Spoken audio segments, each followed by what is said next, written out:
আৰু ইফালে মহাকুম্ভ মেলাত উজলিছে গুৰুজনাৰ কৃষ্টি সংস্কৃতি হৰিনামৰ ধ্বনিৰে মুখৰিত হৈছে সমগ্ৰ অঞ্চল প্ৰাত প্ৰসংগ নাম কীৰ্তন সত্ৰীয়া নৃত্য বৰগীতকে আদি কৰি সত্ৰীয়া সংস্কৃতিক বিশ্ব দৰবাৰত প্ৰতিষ্ঠিত কৰাৰ প্ৰয়াস সত্ৰাধিকাৰ সনাতন দাসৰ নেতৃত্বত যোৱা ৩০ জনীয়া দলটোৰ গুৰুজনাৰ সৃষ্টিৰাজিক মহাকুম্ভ মেলাৰ জৰিয়তে প্ৰসাৰিত কৰাৰ প্ৰয়াস কৰিছে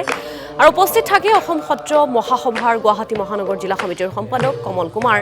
সমন্বিতে যুৱ তীৰ্থৰ সম্পাদক উৎপল ভৰদ্বাজ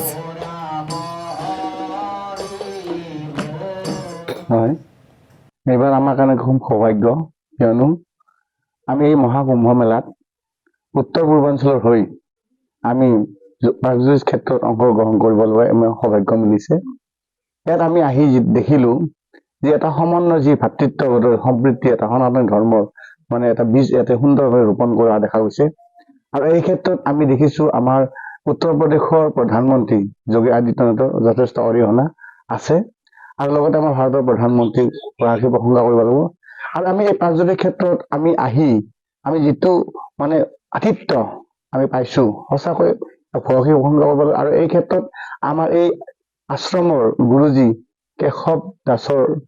যি নেতৃত্ব মহাৰাজ কেশৱ দাসৰ যি নেতৃত্ব সঁচাকৈ শলাগ ল'বলগীয়া কাৰণ ইয়াত আমি আহি দেখিছো